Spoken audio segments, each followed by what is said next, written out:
ಸ್ವಾಗತ. ನಾನು ತ್ರಿಷಾ ರಮೇಶ್. ಇವತ್ತು ನನ್ನ ಜೊತೆಗೆ ಒಂದು ಸ್ಪೆಷಲ್ ತಂಡ ಇದೆ. ಈ ಸಿನಿಮಾ ಟೈಟಲ್ ಹೆಸರೇ ನಮ್ಮೆಲ್ಲರಿಗೂ ನಿಮ್ಮೆಲ್ಲರಿಗೂ ಕನೆಕ್ಟ್ ಆಗುವಂತ ಹೆಸರು, ಮಗ್ಗಿ ಪುಸ್ತಕ.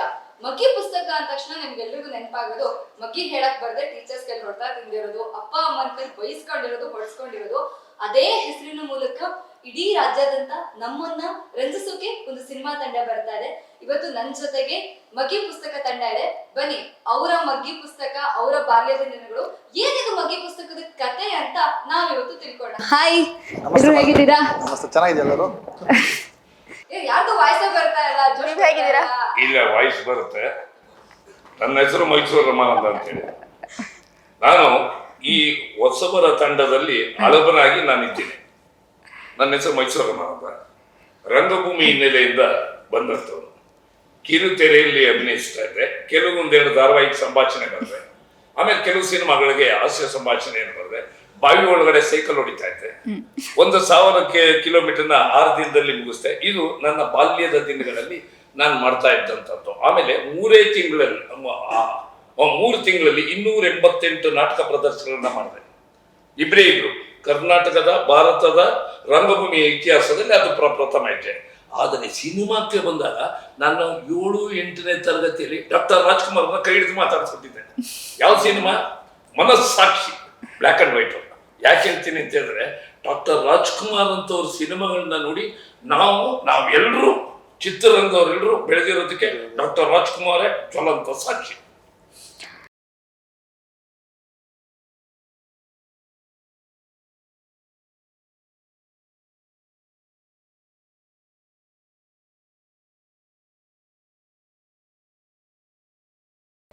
ಮಹೇಶ್ ಅವರು ಬಹಳ ಗೋಲ್ಡನ್ ಸ್ಟಾರ್ ಗಣೇಶ್ ಅವರ ತಮ್ಮ.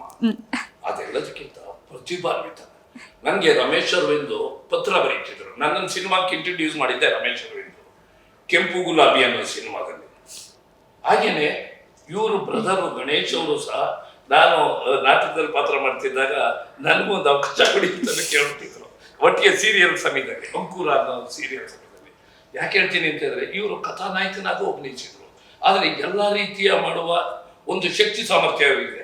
ನನ್ನ ರಮೇಶ್ ಅವರು ನನಗೆ ಕಾಗದ ಬರೀತಿದ್ದಾಗ ಹೇಳ್ತಿದ್ರು, ಪ್ರತಿಭಾನ್ವಿತರಿಗೆ ಒಂದಲ್ಲ ಒಂದಿನ ಅವಕಾಶ ಸಿಕ್ಕೇ ಸಿಗುತ್ತೆ ಅಂತ. ಆದರೆ ನಾವು ವೇಟ್ ಮಾಡಬೇಕು.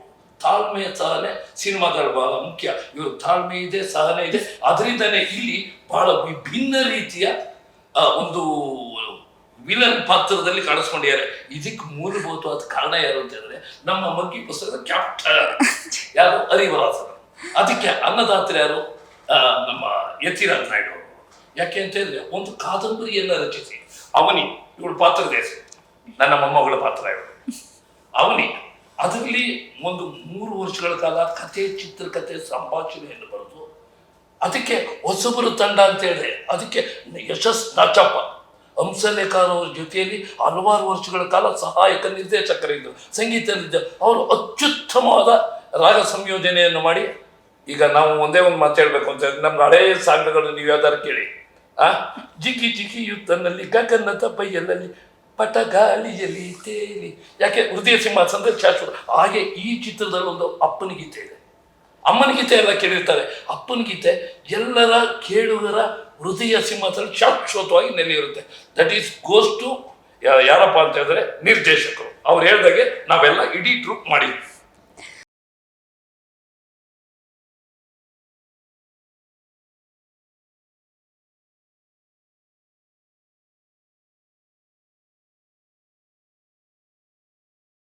ಚೆನ್ನಾಗಿತ್ತು. ಆ್ಯಕ್ಚುಲಿ ಡೈರೆಕ್ಟ್ ಹರಿ ಬಂದ್ಬಿಟ್ಟು ಹರಿವರಾಸನಂ ನನ್ನ ಸ್ನೇಹಿತ. ನನ್ನ ಫಸ್ಟ್ ಸಿನಿಮಾಯಿಂದನೂ ಪರಿಚಯ ನನಗೆ. ಅವರು ಕೊರೋನಾ ಟೈಮಲ್ಲಿ ಒಂದು ಕಾದಂಬರಿ ಬರೆದ್ರು ಹರಿ. ಆ ಕಾದಂಬರಿ ಬಂದು ಪಬ್ಲಿಷ್ ಆದಮೇಲೆ ನಂಗೆ ಫೋನ್ ಮಾಡಿಬಿಟ್ಟು, ಅಣ್ಣ ಈ ಥರ ಒಂದು ಕಾದಂಬರಿ ಬರೆದಿದ್ದು, ಅದು ಸಿನಿಮಾ ಮಾಡೋಣ ಅಂತ ಪ್ಲ್ಯಾನ್ ಮಾಡಿದಾಗ ನಂಗೆ ಹೇಳ್ದೆ, ಅಣ್ಣ ಈ ಥರ ಕ್ಯಾರೆಕ್ಟ್ರ್ ನಿಮ್ಮದು ಪ್ಲೀಸ್ ಮಾಡ್ತೀರಾ ಅಂತ. ಅದ್ರಲ್ಲಿ ಎಂಥದ್ದು ಮಾಡೋಣ ಅಂದ್ಬಿಟ್ಟು ಒಪ್ಕೊಂಡು ಮಾಡಿದ್ದು. ಪಾತ್ರ ಬಂದು ನಾನು ವೈರ್ಮೂಡಿ ಅನ್ನೋ ಕ್ಯಾರೆಕ್ಟ್ರು. ಸಿನಿಮಾ ಸ್ಟಾರ್ಟಿಂಗಲ್ಲಿ ಬಂದು ಎಂಡ್ವರೆಗೂ, ಅಂದರೆ ಸ್ಟಾರ್ಟಿಂಗಲ್ಲಿ ಬಂದು ಎಂಡ್ಗೆ ಬರ್ತೀವಿ. ಅಂದರೆ ಟೋಟಲ್ ಸಿನಿಮಾಗೆ ನನ್ನಿಂದ ಕ್ಯಾರಿ ಆಗೋಂಥ ಪಾತ್ರ ಅಂತು. ಚೆನ್ನಾಗಿದೆ. ಜನಗಳು ಗ್ಯಾರಂಟಿ ಇಷ್ಟಪಡ್ತಿರೋ ನನ್ನ ಪಾತ್ರ. ಫಸ್ಟ್ ಟೈಮ್ ನೆಗೆಟಿವ್ ರೋಲ್ ಮಾಡ್ತಾಯಿದ್ದೀನಿ. ಆಮೇಲೆ ನಮ್ಮ ರಂಜನ್ ಕಾಸರಗೋಡು ಎಲ್ಲರಿಗೂ ಗೊತ್ತು, ಅವರು ಅದ್ಭುತವಾಗಿ ಮಾಡಿದ್ದಾರೆ. ಮತ್ತು ನಮ್ಮ ರಾನ್ವಿ ಶೇಖರ್, ರಾಮಾನಂದ್ ಸರ್, ಟೋಟಲಿ ನಮ್ಮ ಮಗ್ಗಿ ಪುಸ್ತಕದಲ್ಲಿ ಪ್ಯಾಕೇಜ್ ಇದೆ. ಆರ್ಟಿಸ್ಟ್ಗಳು ತುಂಬ ಜನ ಕಾಮಿಡಿ ಕಿಲಾಡಿ ಮಾಡಿದವರು, ಹುಡುಗರು ಎಲ್ಲ ಬಂದು ಮಾಡಿದ್ದಾರೆ. ತುಂಬ ಚೆನ್ನಾಗಿ ಬಂದಿದೆ ಸಿನಿಮಾ ಮಾತ್ರ.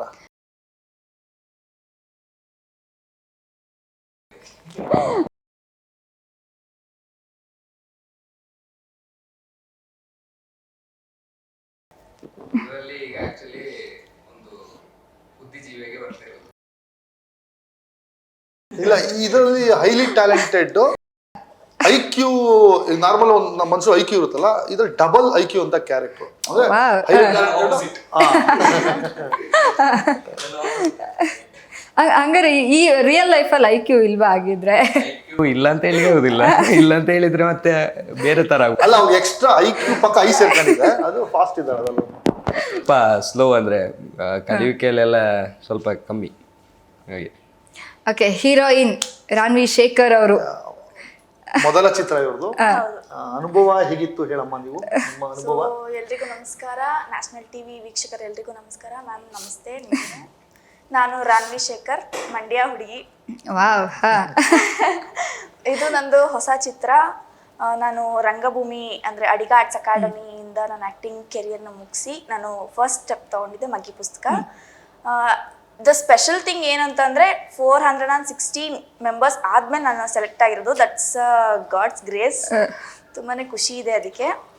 ನಮ್ಮ ನಿರ್ದೇಶಕರು ಹರಿವರಾಸನಂ ಸರ್ ಹಾಗೂ ನಮ್ಮ ನಿರ್ಮಾಪಕರು ಚಿನ್ನಸ್ವಾಮಿ ಯತಿರಾಜ್ ಸರ್ ಅವರು ನನಗಿಂತ ಗೋಲ್ಡನ್ ಆಪರ್ಚುನಿಟಿ ಕೊಟ್ಟಿದ್ದಾರೆ. ಮಗ್ಗಿ ಪುಸ್ತಕ ಬಂದು ಅವನಿ ಕಾದಂಬರಿ ಆಧಾರಿತ ಸಿನಿಮಾ. ಅದರಲ್ಲಿ ಮುಖ್ಯ ಭೂಮಿಕೆ ಪಾತ್ರದಲ್ಲಿ ನಾನು ಅಭಿನಯಿಸಿದ್ದೀನಿ. ಅದೊಂದು ಬಿಗ್ ಥಿಂಗ್ ಅಂತ ಹೇಳ್ಬೋದು. ಸೊ ತುಂಬಾ ಖುಷಿ ಇದೆ ಮ್ಯಾಮ್. ಅದರಲ್ಲಿ ಒಂಥರ ಬ್ಯೂಟಿಫುಲ್ ಮೆಮೊರೀಸ್ ಎಲ್ಲಾನು ಇದೆ. ಸರ್ ಹೇಳ್ದಾಗೆ ಅವನಿ ನಮ್ಮ ತಾತ ಇವರು ಅವನಿ ಪಾತ್ರದಲ್ಲಿ ಅಭಿನಯಿಸಿದ್ದೀನಿ. ಓಕೆ, ಏನು ಓದ್ತಾ ಇದ್ದೀರಾ ನೀವು? ನಾನೀಗ ಫಸ್ಟ್ ಡಿಗ್ರಿ ಓದ್ತಾ ಇದ್ದೀನಿ. ಅವಾಗ ಹಂಗಿದ್ರೆ ಮಗ್ಗಿ ಪುಸ್ತಕದ ಜೊತೆ ಎಲ್ರದ್ದು ನಂಟಿರುತ್ತೆ ಅಲ್ವಾ? ಹೌದು, ಚಿಕ್ಕ ವಯಸ್ಸಲ್ಲಿ ಎಲ್ರು ಮಗ್ಗಿ ಎಲ್ಲರೂ ಪುಸ್ತಕ. ಇದ್ದೇ ಇರುತ್ತೆ. ಆಕ್ಚುಲಿ ಒಬ್ರದ್ದು ಅಂತಲ್ಲ, ನಾವು ಯಾವ ಕಲಾವಿದ್ರು, ಟೆಕ್ನಿಷಿಯನ್ ಯಾರೇ ಆಗ್ಲಿ, ಪ್ರತಿಯೊಬ್ರು ಅದ್ರ ಜೊತೆಗಲ್ಲ ನಾವು ಬೆಳೆದಿರ್ತೀವಿ. ಮಗ್ಗಿ ಪುಸ್ತಕ ನೀವು ಹೇಳ್ದಂಗೆ ಕಾಗುಣಿತ ಎಲ್ಲ ಜೊತೆಗೆ ಬೆಳೆದವ್ರಲ್ಲ. ಆಕ್ಚುಲಿ ಪ್ರಮೋಷನ್ ಸಾಂಗ್ಸು ಹಾಗೆ ಟೀಸರ್ ಎಲ್ಲಾನು ನೋಡಿದೆ. ಎಲ್ಲೋ ಒಂದು ಕಡೆ ನಮ್ಮ ನಿತ್ಯ ಬದುಕಿಗೆ ಕನೆಕ್ಟ್ ಆಗೋ ರೀತಿನಿ ಆ ಲೈನ್ಸ್ ಕೂಡ ತುಂಬಾ ಚೆನ್ನಾಗಿತ್ತು. ಹಾಗೆ ಇಲ್ಲಿ ಬಿಟ್ಟವರ ಲೆಕ್ಕ ಇಟ್ಟವರ ಆರು ಅನ್ನೋಂಥ ಲೈನ್ಸ್ ಕೂಡ ಕಾಣಿಸ್ತಾ ಇದೆ. ಸೊ ಇದೇನಿದು ಮದುವೆ ಪೋಸ್ಟರ್ ಇಬ್ರದ್ದು? ಮದುವೆ ಆಗ್ತೀರಾ? ಮದುವೆ ಆಗುದು. ಚೈಲ್ಡ್ ಮ್ಯಾರೇಜ್ ತಪ್ಪಲ್ವಾ? ಇಲ್ಲ, ಚೈಲ್ಡ್ ಹೇಗೆ ಆಗ್ತದೆ, ಅವ್ರಿಗೆ ಪ್ರಾಯ ಆಗಿದೆ ಅಂತ ಹೇಳ್ತೀವಿ ಅಷ್ಟೇ. 19 ವರ್ಷ ನಂಗೆ, ಅವಳಿಗೆ 18 ವರ್ಷ. Wow, recreation. ಹಳೆ ಕಾಲದಲ್ಲಿ ಇದನ್ನೆಲ್ಲ ಕೇಳ್ತಾ ಇದ್ವಿ. ಅದಕ್ಕೆ ಹೇಳಿದ್ದು ಅವಾಗ ದಡ್ಡ, ಈಗ IQ ಜಾಸ್ತಿ ಬಂದಿದೆಯಲ್ಲ, ಐಕ್ಯೂ ಜಾಸ್ತಿ ಆಗಿದೆ, ಪ್ರಾಯ ಕಮ್ಮಿ ಅದನ್ನು ಐಕ್ಯೂ ಇದೆ. ಅದ್ ಹೇಗಿದೆ ಅಂದ್ರೆ ಸರ್, ಕಾಸರಗೋಡಲ್ಲಿ ಲೈನ್ ಹೊಡೆದ್ರು, ಮಗ್ಗಿ ಪುಸ್ತಕದಲ್ಲಿ ಮದುವೆ ಆಗ್ತಾ ಇದ್ದಾರೆ. ಅಲ್ಲಿಂದ ಇಲ್ಲಿಗೆ ಟ್ರಾನ್ಸ್ಫರೇಷನ್. ಜೀವನ ಮುಗಿಸಿ ಮೇಲ್ ಬಂದಿದೆ. ಓಕೆ, ನಿಮ್ಮ ಪಾತ್ರದ ಬಗ್ಗೆ? ನನ್ನ ಪಾತ್ರ ಆಕ್ಚುಲಿ ತುಂಬಾ ಸ್ಪೆಷಲ್ ಆಗಿದೆ. ಅಂದ್ರೆ ನನಗೆ ಇವರು ಡೈರೆಕ್ಟರ್ ಸರ್ ಫಸ್ಟ್ ಬಂದು ಹೇಳಿದಾಗ ನಾ ಆಕ್ಚುಲಿ ಮಾಲೆ ಹಾಕಿದ್ದೆ, ಅದು ಸ್ಪೆಷಲ್ ಆಗಿ ನನಗೆ. ಇವ್ರು ನನಗೆ ಇವರ ಹೆಸರು ಹರಿವರಾಸನಂ ಅಂತ, ಹರಿವರಾಸನಂ ಅಂತ. ನಾನು ಇವ್ರಿಗೆ ಸಿಕ್ಕುವಾಗ ನಾನು ಕನ್ನಿಸ್ವಾಮಿ ಮಾಲೆ ಹಾಕಿದ್ದೆ, ಫಸ್ಟ್ ಟೈಮ್ ಮಾಲೆ ಹಾಕಿರೋದು ನಾನು. ಸೊ ನನ್ನ ಫಸ್ಟಿಗೆ ಭಯ ಆಗ್ತೈತೆ, ಅಂದರೆ ಈ ತಿಂಗಳು ನಂಗೆ ಮಾಡ್ಲಿಕ್ಕೆ ಆಗಲ್ಲ, ಶಬರಿಮಲೆಗೆ ಹೋಗ್ಬೇಕು, ಆಮೇಲೆ ಕನ್ನಿಸ್ವಾಮಿ ಬೇರೆ, ನಂಗೆ ಹೊರಗೆ ಹೋಗ್ಲಿಕ್ಕೆ ಆಗಲ್ಲ, ಗುರುಸ್ವಾಮಿ ಜೊತೆಗಿರಬೇಕು, ಆ ಥರ ಎಲ್ಲ ಒಂದಷ್ಟು ಇದಿದೆ ನಿಬಂಧಗಳು. ನನಗೆ ಶೂಟಿಂಗಿಗೆ ಹೋಗ್ಲಿಕ್ಕೆ ಆಗಲ್ಲ ಅಂತ ನಾನು ಹೇಳ್ತಾ ಇದ್ದೇನೆ ಇವರಿಗೆ. ಇವರು ಮಂಗಳೂರಿಗೆ ಬಂದರು ಮೀಟ್ ಆಗೋಣ ಅಂತ. ಸೊ ಬಂದು ನನಗೆ ಅವರ ಹೆಸರು ಆ ದಿನವೇ ಮಾಲೆ ಹಾಕಿದ ದಿನವೇ ಕಾಲ್ ಮಾಡಿದ್ದವರು. ಸೊ ಅಯ್ಯಪ್ಪನೇ ಕರೆದಿದ್ದಲ್ಲ ಅಂತ ಆ ಥರ ಫೀಲ್ ಆಯಿತು. ಸೊ ಓಕೆ, ಇದು ಪಾತ್ರ ಕೇಳೋಣ ಅಂತ ಹೇಳಿದಾಗ ಪಾತ್ರ ಬಗ್ಗೆ ಹೇಳ್ತಾರೆ. ತುಂಬ ವಿಭಿನ್ನವಾಗಿರುವಂಥ ಪಾತ್ರ. ಅಂದರೆ ಶೂಟಿಂಗ್ ಟೈಮಲ್ಲಿ ಒಂದು 10-14 ದಿನ ಶೂಟಿಂಗ್ ಇತ್ತು. ಅದು 14 ದಿನ 10 ದಿನನೂ ನನಗೆ ಉಸಿರು ಕಟ್ಟಿಸಿದ್ದಾರೆ ಡೈರೆಕ್ಟರ್. ಅದು ಏನಕ್ಕಂತ ನೀವು ಸಿನಿಮಾ ನೋಡಿದಾಗ ಗೊತ್ತಾಗುತ್ತೆ. ಹಂಗಿದ್ರೆ ಇವಾಗ ರಿವೀಲ್ ಮಾಡಲ್ಲ. ಓಕೆ, ಈ ಒಂದು ಮಗ್ಗಿ ಪುಸ್ತಕ ಅಂತ ಅಂದ್ರೆ ಸರ್, ಏನಿದು ಕಾದಂಬರಿ ಹೆಸರು ಅವನಿ ಇದೆ, ಸಿನಿಮಾ ಟೈಟಲ್ಲೇ ಡಿಫ್ರೆಂಟ್ ಆಗಿದೆಯಲ್ಲ. ಇದು ಯಾರ ಜೀವನದ ಮಗ್ಗಿ ಪುಸ್ತಕ ಇದು? ಮಗ್ಗಿ ಪುಸ್ತಕ ಅಂತ ಹೇಳಿದ್ರೆ ನೀವು ಟೈಟ್ಲ್ ನೋಡಿದ್ರೆ ಅಲ್ಲೊಂದು ವೈಶಿಷ್ಟ್ಯತೆ ಇದೆ. ಅಲ್ಲಿ ಒಂದು ಮೊಬೈಲ್ ನಂಬರ್ ಇದೆ ನೋಡಿ. ನಾವು ಸಿನಿಮಾದವರೆಲ್ಲ ಬರ್ತೀವಲ್ಲ ಪ್ರಮೋಷನ್ಗೆ ಅಂತ, ಯಾಕೆ ಬರ್ತೀವಿ? ನಮ್ಗೆಲ್ರಿಗೂ ಒಂದು, ನಾನು ಆತ್ಮಹತ್ಯೆ ಮಾಡ್ಕೊಳ್ತಾ ಇಲ್ಲ ನನ್ನ ಮಗ್ಗಿ ಪುಸ್ತಕದ ಬಗ್ಗೆ. ಯಾರೇ ಆಗಲಿ ನಮ್ಮ ಸಿನಿಮಾ ಚೆನ್ನಾಗಾಗಬೇಕು, ಇದು ಈಗ ಬರಬೇಕು ಆಗ ಬರಬೇಕು, ಎಲ್ರಿಗೂ ಒಂದು ಆತ್ಮ ಪ್ರಶಂಸೆ ಇರುತ್ತೆ. ನಾವು ಚೆನ್ನಾಗಿ ಮಾಡಿದ್ದೀವಿ ಅಂತ ನಮ್ಮ ಮನಸ್ಸಿಗೆ ಅಭಿಪ್ರಾಯಗಳನ್ನು ಹಂಚ್ಕೊಳ್ಳೋಕೆ ಬರ್ತೀವಿ. ಆದರೆ ಇಲ್ಲಿ ಪ್ರಾಮಾಣಿಕವಾಗಿ ನಾನು 350 ಸಿನಿಮಾಗಳಲ್ಲಿ ವೈವಿಧ್ಯಮಯ ಪಾತ್ರಗಳನ್ನ ಮಾಡಿದ್ದೀನಿ. ಆದರೆ ನನ್ನ ನೇರವಾದ ಒಂದು ಅನಿಸಿಕೆ ಏನಂತಂದ್ರೆ, ಈ ಡೈರೆಕ್ಟರ್ ಯಾಕೆ ಭಿನ್ನವಾಗ್ತಾರೆ ಅಂತ ಹೇಳಿದ್ರೆ, ನನಗೆ ಪ್ರತಿದಿನ ಹೆಚ್ಚು ಕಡಿಮೆ 80ಕ್ಕೂ ಹೆಚ್ಚು ದಿನ ಚಿತ್ರೀಕರಣ ಮಾಡಿದಾಗ ಅರ್ಲಿ ಮಾರ್ನಿಂಗು 6 ಗಂಟೆಗೆ ಫಸ್ಟ್ ಶಾಟ್ ತೆಗಿತೀನಿ. ನಾನು 9 ಗಂಟೆಗೆ 10 ಗಂಟೆಗೆ 11 ಗಂಟೆಗೆ ಶಾಟ್ ತೆಗೆದಿರೋ ಸಿನಿಮಾಗಳೆಲ್ಲ ಮಾಡಿದ್ದೀನಿ. ಇಲ್ಲಿ ಬಹಳ ವಿಭಿನ್ನ ರೀತಿಯಲ್ಲಿ ಅವರು ತೊಡಗಿಸ್ಕೊಳ್ಳೋರು. ಶೂಟಿಂಗ್ ಮುಗಿದ್ಮೇಲೆ ರಾತ್ರಿ 12, 1, 2 ಗಂಟೆಗೆ ಶೂಟಿಂಗ್ ಮುಗಿದಾಗ ಅವರು ನಾವೆಲ್ಲ ಹೋಗಿ ಮಲ್ಕೊಳ್ತೀರ. ನಾನು ಸ್ವಲ್ಪ ವಯಸ್ಸಾಗಿದೆ ಅಂತಲ್ಲ, ನಿದ್ರೇನು ಬರುತ್ತೆ, ಅದು ಓದೋ ಅಭ್ಯಾಸ ಜಾಸ್ತಿ ಇರೋದ್ರಿಂದ ಈಗ ಆಚೆ ಬಂದು ನೋಡಿದ್ರೆ ಇವ್ರು ಬರಿತಾ ಕೂತಿರೋರು. ಇದೇನು ಇವರು ಈಗ ಬರೀತಾ ಇದ್ದಾರಲ್ಲ, ಡೈರೆಕ್ಟ್ ಸರ್ ಯಾಕೆ ಸರ್ ಬರೀ ಮಲಗೋದು ಬಿಟ್ಟು ಇಲ್ಲ ಬೆಳಗ್ಗೆ ಏನೇನಾಗಬೇಕು ಅದ್ರ ಬಗ್ಗೆ ಯೋಚನೆ ಮಾಡ್ತಾ ಇದ್ದಾರೆ. ಇಲ್ಲಿ ಏನಂತಂದರೆ, ಇದು ನಿಜವಾಗ್ಲೂ ಹೇಳ್ತೀನಿ, ಕಾದಂಬರಿ ಓದಿದ್ದೀನಿ. ಇದು ನಮ್ಮ ಬಳಗಕ್ಕೆ ಮಾತ್ರ ಮಾಡ್ಕೊಂಡಿದ್ದಲ್ಲ, ಇದು ಜನತೆಗೆ ಬಹಳ ವಿಶೇಷವಾಗಿ ವಿಭಿನ್ನ ರೀತಿಯಲ್ಲಿ ಓದುವ ಅಕ್ಕರೆಯ ಮಕ್ಕಳಿಗೆ ಅದು ವಿಶೇಷವಾಗಿ ಜ್ಞಾನವನ್ನು ವೃದ್ಧಿಸಬೇಕು ಅನ್ನೋ ದಿಶೆಯಲ್ಲಿ ದಿಟ್ಟ ಹೆಜ್ಜೆಯನ್ನು ಇಟ್ಟಂಥವ್ರು ಯಾರು, ನಮ್ಮ ಹರಿವರಸನವರು. ಇಲ್ಲಿ ನಾನು ಒಬ್ಬ ಹೋರಾಟಗಾರ. ನನ್ನ ಪಾತ್ರ, ನನ್ನ ಮೊಮ್ಮಕ್ಕಳು ನನಗೆ 3 ಜನ. ಒಂದು ಕಡೆ ಅಳಿಯ ಹೊರಟೋಗ್ತಾನೆ, ಒಂದು ಕಡೆ ಮಗಳು ಹೊರಟೋಗ್ತಾಳೆ. ಆ ನಂತರದಲ್ಲಿ ಓದುವ ಇದು ಮಕ್ಕಳಿಗೆ ಇಲ್ದಂಗೆ ಆಗೋಗುತ್ತೆ. ಆದರೆ ಓದಲೇಬೇಕಲ್ವಾ? ಯಾಕೆ ಇವತ್ತಿನ ಜನ್ರೇಷನ್ ಮುಂದಿನ ಓದಿಲ್ಲ ಅಂತ ಹೇಳಿದ್ರೆ ಆಗೋದೇ ಇಲ್ಲ. ಏನು ಹೇಳ್ತೀನಿ, ಓದಿರಿ ಓದಿರಿ, ಒಳ್ಳೆಯ ಗ್ರಂಥವನ್ನು ಓದಿರಿ, ಪುಸ್ತಕದ ಹಾಳೆಯಲ್ಲಿ ಅಡಗಿದೆ ಭಂಡಾರವನ್ನು. ದಾದಾ ಸಾಹೇಬರಂತೆ ನಡೆಯುವುದ ಕಲಿಯಿರಿ. ಯಾಕೆ ಕುಲಕ್ಕೆ ಮೇಲೆ ಯಾವುದೆಂದರು ಕನಕರು, ಸಕಲರಲ್ಲೂ ಅರಿಯುವುದು ಒಂದೇ ನೆತ್ತರು. ಈ ನೆತ್ತರು ಅರಿತಾ ಇದೆಯಲ್ಲ, ಇವರಿಗೆಲ್ಲ ಮಗ್ಗಿ ಪುಸ್ತಕದ ಬಗ್ಗೆ ನಾವು ತಿಳಿ ಹೇಳಬೇಕಾಗಿದೆ. ಯಾಕೆ ಇದರಲ್ಲಿ ಬಹಳ ವಿಶೇಷವಾದ ವಿಭಿನ್ನವಾದ ಒಂದು ಹೊಸ ರೀತಿಯಲ್ಲಿ ಮಕ್ಕಳಿಗೆ ವಿದ್ಯೆ ಇದ್ದರೆ ಎಲ್ಲ ಬದಲಾವಣೆಗಳು ಆಗುತ್ತೆ. ಮಗ್ಗಿ ಇಲ್ಲದೆ ಹೋದ್ರೆ ನಾವು ಆಟನೇ ಆಡೋಕ್ಕಾಗೋದಿಲ್ವ? 2 1 2 2 4 2 3 6 7 4 8 ಹೇಳಲೇಬೇಕಲ್ಲ, ಚಿಕ್ಕ ವಯಸ್ಸಲ್ಲಿ ಇರ್ತಲ್ಲ. ಇಲ್ಲಿ ಪ್ರಸ್ತುತ ಶಿಕ್ಷಣದ ವ್ಯವಸ್ಥೆಯನ್ನು ಆನ್ಲೈನ್ ಇಲ್ಲದೆ ಇವತ್ತು ನಾವು ಬದುಕೋದಕ್ಕೆ ಆಗೋದಿಲ್ಲ, ಹೌದಾ? ಜೊತೆಗೆ ಎಜುಕೇಶನ್ ಮತ್ತೊಂದು ಬೇಕು. ಮೊಬೈಲು ಏನು, ಈಗ ತಾಯಿ 1ನೇ ಗುರು, ತಂದೆ ಇವರು ಮೇಷ್ಟ್ರ ಯಾರು 2ನೇ ಗುರು, ಮೊಬೈಲು 3ನೇ ಗುರು.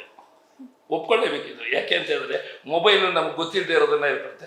ಇಲ್ಲಿ ನಮ್ಗೆ ಗೊತ್ತಿಲ್ಲದೆ ಇರೋದನ್ನ ನಾನು ಒಬ್ಬ ಹಾಸ್ಯನಟರಾಗಿ ಗೊತ್ತಿಲ್ಲದೆ ಇರೋ ಪಾತ್ರ ಇದೇ ರೀತಿ ಮಾಡಬೇಕು ಅಂತೇಳಿ ಡೈರೆಕ್ಟ್ರು ಮತ್ತು ನಂದಕುಮಾರ್ ಇವರಿಬ್ಬರು ಸೇರಿ ನನ್ನ ಕೇಳಿ ಮಾಡಿಸಿದ್ದಾರೆ. ಇದು ಕ್ರೆಡಿಟ್ ಗೋಸ್ಟು ಡೈರೆಕ್ಟರ್. ಹಾಗಿದ್ರೆ ಈ ಸಲ ಸೀರಿಯಸ್ ಕ್ಯಾರೆಕ್ಟರ್ ನೋಡ್ಬೋದಾ ಸರ್ ಕಡೆಯಿಂದ? ಒಂದು ಸೀರಿಯಸ್ ಕ್ಯಾರೆಕ್ಟರ್, ಸೀರಿಯಸ್ ಆಗಿ ದುಃಖದಲ್ಲಿ ಮಾತನಾಡುವಂಥ ಸನ್ನಿವೇಶ ಇದೆ. ನನಗೆ ಆಗ್ತಾ ಇರಲಿಲ್ಲ. ಅದ್ರ ಡೈರೆಕ್ಟ್ರು ಹೀಗೆ ಮಾಡಬೇಕು ಅಂತೇಳಿ ನನ್ನ ಕಥೆಯನ್ನು ಹೇಳೋರಲ್ಲ, ಮೇಲಿನ ಮೇಲೆ ನಾನು ಕೇಳ್ತಾ ಇದ್ದೆ, ಓದಿದ್ನಲ್ಲ ಅದು ಹೀಗೆ ಮಾಡಬೇಕು ಅಂಥೇಳಿ ಅವರು ಸ್ವಲ್ಪ ಕೋಪ ಜಾಸ್ತಿ. ಈಗ ಮಾಡದೆ ಹೋದ್ರೆ ಅಷ್ಟೇ, ನಾನೇನು ಮಾಡ್ತೀನಿ ಗೊತ್ತಾ ಅಂತೇಳಿ. ನಾನು ಏನೇ ಇರಲಿ, ಯಾವುದೇ ಕ್ಯಾಮ್ರಾ ಮುಂದೆ ನಿಂತಾಗ ಒಂಥರ ಕ್ಯಾಮ್ರಾ ನಮಸ್ಕಾರ ಒಂಥರ ಗಾಬರಿ ಇರುತ್ತೆ. ಈ ದೃಶ್ಯನ ಮಾಡೋಕ್ಕಾಗತ್ತಾ ಇಲ್ವಾ ಅಂತ. ಅದನ್ನು ಅವ್ರು ಮಾಡಿಸೋರು. ನಿನ್ನ ಕೆಲವು ಶಕ್ತಿ ಇದೆ, ಸಾಮರ್ಥ್ಯ ಇದೆ, ಮಾಡಿ ಅಂತೇಳಿ ಮಾಡಿಸೋರು. ಓಕೆ, ರಾನ್ವಿ ಅವರೇ, ಇಲ್ಲಿ ಇರೋರು ಎಲ್ಲರ ಪರಿಚಯನೂ ಆ್ಯಕ್ಟಿಂಗ್ ಪರಿಚಯ ನಮ್ಮೆಲ್ರಿಗೂ ಇದೆ, ಇನ್ಕ್ಲೂಡಿಂಗ್ ಮಹೇಶ್ ಸರು, ಹಾಗೆ ಪ್ರವೀಣ್ ಅವ್ರ ಬಗ್ಗೆ ನಾವು ಕೇಳೋದೇ ಬೇಡ. ನಾವು ಕಾಂತಾರ ಅಂತ ಸಿನಿಮಾಗಳನ್ನು ಅವ್ರದ್ದು ನೋಡಿದ್ದೀವಿ, ನಾವು ಮಾಡಿದ್ದಾರೆ. ಸೊ ನಿಮಗೆ ಇವ್ರ ಜೊತೆ ಎಲ್ಲ ಕೆಲಸ ಮಾಡಿದ್ದು ಹೇಗಿತ್ತು? ತುಂಬಾ ಖುಷಿ ಆಯ್ತು ಮ್ಯಾಮ್. ಒಂಥರ ಡಿಫ್ರೆಂಟ್ ಎಕ್ಸ್ಪೀರಿಯನ್ಸ್ ಅಂತಲೇ ಹೇಳ್ಬೋದು. ಬಿಕಾಸ್ ರಮಾನಂದ್ ಸರ್ ಅಂತ ದೊಡ್ಡ ಕಲಾವಿದ್ರ ಜೊತೆ ಸ್ಕ್ರೀನ್ ಶೇರ್ ಮಾಡ್ತಾನೆ ಅನ್ನೋದೇ ಅದೊಂಥರ ದೊಡ್ಡ ವಿಷಯ. So I'm very happy. ಈ ಕ್ರೆಡಿಟ್ಸ್ ಎಲ್ಲ ನಮ್ಮ ಡೈರೆಕ್ಟರ್ ಸರ್ ಹರಿ ಸರ್ಗೆ ಹಾಗೂ ನಮ್ಮ ಮಗಿ ಪುಸ್ತಕ ತಂಡಕ್ಕೆ ಹೋಗಬೇಕು. ಆ್ಯಕ್ಚುಲಿ ಸಾಂಗ್ ಮತ್ತು ನಿಮ್ಮ ತಂದೆ ಕ್ಯಾರೆಕ್ಟರ್ ಮಾಡಿದವ್ರು ಸಾಂಗ್ ನೋಡಿದಾಗ ಆ ಎಮೋಷನ್ ಅಂದರೆ ಹೆಣ್ಮಕ್ಳಿಗೆ ಯಾವಾಗಲೂ ತಂದೆನೇ ಮೊದಲ ಹೀರೋ. ಅದು ಏನೇ ಆಗಿರಲಿ, ಅವರು ಒಳ್ಳೆಯವರಾಗಿರಲಿ ಕೆಟ್ಟವರಾಗಲಿ ಏನೇ ಆಗಿರಲಿ, ಬಟ್ ಪ್ರತಿ ಹೆಣ್ಣು ಮಗುವಿಗೆ ಅವಳ ತಂದೆನೇ ಮೊದಲ ಹೀರೋ. ಸೂಪರ್ ಹೀರೋ ಕೂಡ, ಸೂಪರ್ ಮ್ಯಾನ್ ಅಂದರೂ ಇಲ್ಲ, ನಮ್ಮ ತಂದೆನೇ ಅಂತ ಹೇಳ್ತೀವಿ. ಸೊ ನಿಮ್ಮ ಅವರ ಬಾಂಧವ್ಯ, ಆ ಎಮೋಷನ್ಸ್ ತುಂಬ ಚೆನ್ನಾಗಿ ಬಂದಿದೆ ಆ ಸಾಂಗಲ್ಲಿ. ಸೊ ಎಷ್ಟು ಪ್ರಿಪ್ರೇಷನ್ ನಡೆಸಿದ್ರಿ? ಪ್ರಿಪ್ರೇಷನ್ಸ್ ತುಂಬಾ ಇದೆ ಮ್ಯಾಮ್. ಬಿಕಾಸ್ ನಾನು ರಮಾನಂದ್ ಸರ್ ಕ್ಲಾಸಲ್ಲೇ ಲೈಕ್ ಅಂದರೆ ಈ ಪಾತ್ರಕ್ಕೆ ಏನೇನು ಬೇಕು ಅದನ್ನೆಲ್ಲ ರಮಾನಂದ್ ಸರ್ ಕ್ಲಾಸಲ್ಲಿ ನಾವು ಪ್ರಿಪೇರ್ ಆಗಿ ಸ್ವಲ್ಪ ದಿನ ವರ್ಕ್ಶಾಪ್ಸ್ ಎಲ್ಲ ಮಾಡಿ ದೆನ್ ನಾವು ಶೂಟಿಗೆ ಹೋಗಿದ್ದು. ಆ್ಯಂಡ್ ಆಲ್ಸೋ ನಾವು ಸೆಟ್ಟಲ್ಲಿ ಇರ್ಬೇಕಾದ್ರೂ ಸಹ ಸೇಮ್ ಅಪ್ಪ ಮಗಳು ಹೇಗೆ ಇರ್ತಾರೋ ಅದೇ ಥರ ಇದ್ದಿದ್ದರಿಂದ ಬಾಂಡ್ ಕ್ರಿಯೇಟ್ ಆಯಿತು ಅಂತ ಅನಿಸ್ತು ಮ್ಯಾಮ್. ಆ್ಯಕ್ಚುಲಿ ನನಗೆ ತುಂಬ ತಿಳಿದವ್ರು ಹೇಳ್ತಾರೆ, ಅಭಿನಯ ಮಾಡೋದು ಬೇರೆ, ಅಭಿನಯನ ಅನುಭವಿಸೋದು ಬೇರೆ ಅಂತ. ಆ್ಯಕ್ಟಿಂಗ್ನ ಅದನ್ನು ಅನುಭವಿಸ್ಬೇಕು, ಅವಾಗ ಮಾತ್ರ ಸ್ಕ್ರೀನ್ ಮೇಲೆ ಅಷ್ಟು ಚೆನ್ನಾಗಿ ಬರುತ್ತೆ ಅಂತ ಮೇ ಬಿ ಅದನ್ನು ನೀವು ಅದನ್ನು ಫೀಲ್ ಮಾಡ್ಕೊಂಡಿದ್ದೀರಾ ಅನ್ಸುತ್ತೆ. ಅದು ಗೊತ್ತಾಗ್ತಾ ಇದೆ ನೀವು ಫೀಲ್ ಮಾಡ್ಕೊಂಡಿರೋದು ಅಂದರೆ ಅಷ್ಟು ಚೆನ್ನಾಗಿ ಬರೋದಕ್ಕೆ. ಸರ್ ವಿಲನ್ ಆಗಿ ಹೆಂಗಿತ್ತು ಸರ್ ಎಕ್ಸ್ಪೀರಿಯನ್ಸ್? ಇಲ್ಲ ಆ್ಯಕ್ಚುಲಿ ಚೆನ್ನಾಗಿತ್ತು, ಅದು ಕ್ಯಾರೆಕ್ಟರ್ ಆಗಿದೆ ಅದು. ಈಗ ಹೇಗಿತ್ತು ಅಂದರೆ, ಈಗ ಮಗ್ಗಿ ಪುಸ್ತಕ ನಮ್ಮ ಡೈರೆಕ್ಟರ್ ಪ್ಲ್ಯಾನಿಂಗ್ ಏನಿತ್ತು ಅಂದರೆ, ಈಗ ಒಳ್ಳೇದನ್ನ ಕೂಡಬೇಕು, ಕೆಟ್ಟದನ್ನ ಕಳಿಬೇಕು, ಮತ್ತು ಜ್ಞಾನನ ಭಾಗ ಮಾಡಬೇಕು, ಆ ಟೈಪಲ್ಲಿ ಅವ್ನು ಪ್ಲ್ಯಾನಿಂಗ್ ಮಾಡಿದ್ದು. ನನ್ನ ಕ್ಯಾರೆಕ್ಟರ್ ಅಂದರೆ ಟೋಟಲ್ ನೆಗೆಟಿವ್ ಶೇಡು. ಅಂದರೆ ಏನೋ ಒಂದು ಕೆಲಸ ಆಗಬೇಕು, ಏನೋ ಮಿಸ್ ಆಗಿದೆ, ಅದ್ರ ಹಿಂದೆ ಬೀಳೋ ಕ್ಯಾರೆಕ್ಟರ್. ಆ ಹಿಂದೆ ಬಿದ್ದಾಗ ಪಾಪ ಈ ಮಕ್ಳದಂತ ಯಾಕಂತಾರೆ ಅದನ್ನ ಹೆಂಗೆ ಆಚೆ ಬರ್ತಾರೆ ಅನ್ನೋದೇ ಸಿನಿಮಾ ಸಾರಾಂಶ. ಆಮೇಲೆ ಸಿನಿಮಾದಲ್ಲಿ ಗೊತ್ತಾ, ನೀವು ಕೇಳಿದ್ರಿ ಸರ್ ಮಗ್ಗಿ ಪುಸ್ತಕ ಎಲ್ಲರ ಜೀವನದಲ್ಲಿ ಇದೆ ಅಂತ. ಯಾ ಮೇಡಮ್, ಈ ಸಿನಿಮಾ ನೋಡಿದ್ರೆ ಪ್ರತಿಯೊಬ್ಬರಿಗೆ ಅನ್ಸುತ್ತೆ ಇದು ನನ್ನ ಜೀವನದಲ್ಲಿ ಆಗಿತ್ತಲ್ಲ ಅಂತ ಆ ಫೀಲ್ ಪಕ್ಕಾ ಆಗುತ್ತೆ. ಆಮೇಲೆ ಈ ಸಿನಿಮಾದಲ್ಲಿ ಅಂದರೆ ಮೊಬೈಲು ಪ್ಲಸ್ಸು ಮೈನಸ್ಸು ಎರಡೂ ತೋರಿಸಿದ್ರು ಡೈರೆಕ್ಟ್ರು. ಅಂದರೆ ಮೊಬೈಲಿಂದ ಏನು ಪ್ಲಸ್ ಆಗುತ್ತೆ, ಏನು ಮೈನಸ್ ಆಗುತ್ತೆ. ಈಗ ಕೆಲವ್ರಿಗೆ ಈ ಮೊಬೈಲ್ ಇದ್ಬಿಟ್ಟು ಏನು ಬೇಕೋ ಅದು ನಿಮ್ಗೆ ಗೊತ್ತು, ಆ ಗೇಮ್ ಆಡ್ತಾರೆ, ಅದು ಇದು ನೋಡ್ತಾ ಇರ್ತಾರೆ. ಮತ್ತು ಕೆಲವು ಮಕ್ಕಳಿಗೆ ಮೊಬೈಲ್ ಇರೋದಿಲ್ಲ. ಎಜುಕೇಷನ್ಗೆ ಈಗ ನಮ್ಗೆ ಆನ್ಲೈನ್ ಎಜುಕೇಷನ್ ಬಂದಾಗ ಕೆಲವು ಮಕ್ಳಿಗೆ ಮೊಬೈಲ್ ಇರೋಲ್ಲ. ಆ ಮೊಬೈಲ್ನ ಹೆಂಗೆ ಪಡಿತಾರೆ ಅನ್ನೋದು ಒಂದು ಕ್ಯಾರೆಕ್ಟರ್ ನಮ್ಮ ಅವನಿ ಅವ್ರದ್ದು. ಎರಡೂ ಇದೆ, ಪ್ಲಸ್ಸು ಮೈನಸ್ಸು, ಒಳ್ಳೇದೇ ಏನಾಗುತ್ತೆ, ಕೆಟ್ಟದ್ದು ಏನಾಗುತ್ತೆ. ಆ್ಯಕ್ಚುಲಿ ನಿಜ ಹೇಳ್ಬೇಕಾದ್ರೆ ಮಕ್ಕಳು ಈಗ ಮೊಬೈಲ್ನ ಅಡಿಟ್ ಮಾಡೋದು ನಾವೇ ಮೇಡಮ್. ಈಗ ಮಗು ಊಟ ಮಾಡಿದಾಗ ಏನು ಮಾಡ್ತೀವಿ, ಮನೆ ನಾವು ಮೊಬೈಲ್ ಕೊಡ್ತೀವಿ, ಯಾಕಂದ್ರೆ ಊಟ ಮಾಡಲಿ ಅನ್ನೋ ಕಾರಣ ಕೊಡ್ತೀವಿ. ನೆಕ್ಸ್ಟ್ ನಾವೇ ದೂಷಿಸ್ತೀವಿ ಮಗು ಮೊಬೈಲ್ ಇರಲ್ಲ ಅಂತ, ಆ ಥರ. ಮತ್ತು ಪ್ರತಿ ಜನಗಳಿಗೂ ಅನಿಸುತ್ತೆ ನೋಡಿದವ್ರಿಗೂ ಈ ಸಿನಿಮಾ ನಮ್ಮ ಜೀವನದಲ್ಲಿ ಆಗಿದ್ದೇ ಇಲ್ಲ ಅಂತ ಪಕ್ಕ ರೀಚ್ ಆಗುತ್ತಿದ್ದು. ಪ್ರವೀಣ್ ಅವರೇ, ನೀವು ಆ್ಯಕ್ಚುಲಿ ಕಾಸರಗೋಡು ನಿಮಗೆ ಕರಾವಳಿ ಭಾಗದ್ದು ತೊಂದರೆ ಆಗಲಿಲ್ಲ, ಕಾಂತಾರನೂ ಅದೇ ಭಾಗದ್ದು ಕತೆ, ನಿಮ್ಮದೇ ಕತೆ, ಕರಾವಳಿಯವ್ರದ್ದೇ ಕತೆ ಅದು. ನಿಮಗೆ ಈ ಸಿನಿಮಾ ಎಷ್ಟು ಸ್ಪೆಷಲ್ ಆಗಿದೆ, ಹಾಗೆ ಯಾವ ಸೊಗಡಿನ ಭಾಷೆನ ಇಲ್ಲಿ ಟ್ರೈ ಮಾಡಿದ್ದೀರಾ? ಇಲ್ಲಿ ಆ್ಯಕ್ಚುಲಿ ಸೇಮ್ ಮಂಗಳೂರೇ, ಅದು ಮಂಗಳೂರು ಮತ್ತು ಮಡಿಕೇರಿ ಆ ಒಂದು ಇದರಲ್ಲಿ ಇರುವಂಥ ಇದು ಬ್ರೀಡು. ಸೊ ಹಾಗೆ ಅದೊಂದಿತ್ತು, ತುಂಬ ಸ್ಪೆಷಲ್ ಆಗಿತ್ತು. ಯಾಕಂತ ಹೇಳಿದ್ರೆ ಆಚೆ ನಮಗೆ ಕೂರ್ಗು ಡ್ಯಾನ್ಸ್ ಬರ್ತಾಯಿತ್ತು, ನನಗೆ ಕೂರ್ಗು ಡ್ಯಾನ್ಸು ಮಾಡ್ತಾಯಿದ್ದೆ, ಹುಲಿವೇಷನು ಮಾಡ್ತಾಯಿದ್ದೆ. ಸೊ ಆ ಥರದ್ದು ಕೆಲವೊಂದೆಲ್ಲ ತೆಗೆದಿದ್ದಾರೆ. ಮತ್ತು ಇನ್ನೊಂದಂತ ಹೇಳಿದರೆ ಅಲ್ಲಿ ಸ್ಪೆಷಲ್ ಅನಿಸಿದೇನಂತ ಹೇಳಿದ್ರೆ ಟೀಮು. ನಾನು ಹೇಳೋದು ಟೀಮ್ ವರ್ಕ್ ಇದೆಯಲ್ಲ ತುಂಬ. ಈಗ ಎಸ್ ಎಸ್ ಅಣ್ಣ ಮ್ಯೂಸಿಕ್ ಡೈರೆಕ್ಟರ್ ಅವರು ಡೈರೆಕ್ಷನ್ ಡಿಪಾರ್ಟ್ಮೆಂಟಲ್ಲಿ ಕೆಲಸ ಮಾಡ್ತಾಯಿದ್ರು. ಹರಿಯಾಣ ಡೈರೆಕ್ಟರ್ ಆದ್ರೂ ಅಲ್ಲಿ ಏನಾದ್ರು ಊಟ ಮಾಡ್ಬೇಕಾದ್ರೆ ಅವರು ಬಳಸ್ಲಿಕ್ಕೆ ನಿಲ್ಲೋದು ಜನ ಇಲ್ಲದ್ರೆ. ಸೊ ಆ ಗ್ರೂಪ್, ಈಗ ಮಹೇಶ್ ಅಣ್ಣ ಆ್ಯಕ್ಚುಲಿ ಆ್ಯಕ್ಟರ್ ಆಗಿ ಅಲ್ಲಿ ವಿಲನ್ ಆಗಿ ಇರೋದು, ಮೇಯ್ನ್ ವಿಲನ್ ಅವ್ರು ನೋಡಿದ್ರೆ ಡೈರೆಕ್ಷನ್ ಡಿಪಾರ್ಟ್ ನಂಗೆ ಬಂದು ಹೇಳೋದು, ಸೀನ್ಸ್ ಬಂದು ಹೇಳೋದು, ಗೈಡ್ ಮಾಡೋದು, ಆ ಥರ ಮಾಡ್ತಾಯಿದ್ರು. ಸೊ ಪ್ರತಿಯೊಬ್ಬರು ಸಹ ಅಲ್ಲಿ ಫ್ಯಾಮಿಲಿ ಥರ ಇದ್ದರು. ನಾನು ಖಾಲಿ ಇದ್ದಿದ್ದು ಒಂದು 10 ದಿನ, ಅದೇ 10-14 ದಿನ ಅಷ್ಟೇ ಇದ್ದಿದ್ದು ನಾನು ಜೊತೆಗೆ.